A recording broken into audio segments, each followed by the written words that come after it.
অসমত বৰ্তমান উৎপাত কৰি থকা যি মিয়াখেদা পাৰ্টিটো তেখেতসকলক কৈছোঁ, আপোনালোকৰ যদি দম আছে তেতিয়াহ'লে জাগিৰোডত আহি যাওক। জাগিৰোডত কিমান সাহস আপোনালোকৰ, মিয়াখেদা আহি যাওক। যদি আপোনালোকে লাঠি লৈ আহক, মই খালী হাতে বহি আছোঁ, এইটো দেখিছে, খালী হাতত বহি আছোঁ।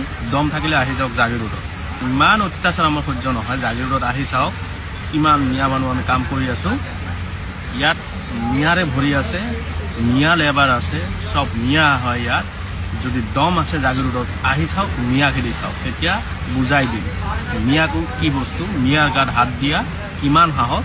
একদিনতে বুজি যাব, 1 ঘণ্টা নালাগিব তহঁতক চিধা কৰা।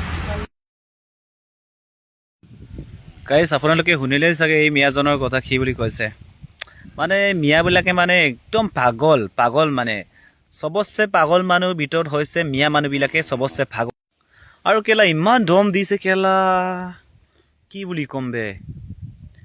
আৰু অসমত থাকি কিনি, অসমৰ ভাত পানী খাই কিনি, অসমত পইচা কমাই কিনি কেলা ইহঁতে ধমকিটো চাই, ইহঁতৰ ধমটো চাই কেলা।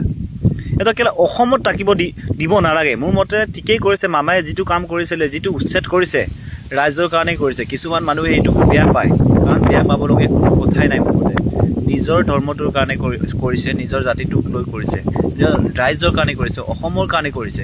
কিন্তু তাত বেয়া পাবলগীয়া কোনো কথাই নাই মোৰ মতে। কাৰণ অসমত এক সময়ত এনেকুৱা হ'ব যে মুছলিম পপুলেশ্যন ইমানেই বাঢ়িছে, এক সময়ত মুছলিম পপুলেশ্যনে হিন্দু পপুলেশ্যনতকৈ অধিক হ'ব।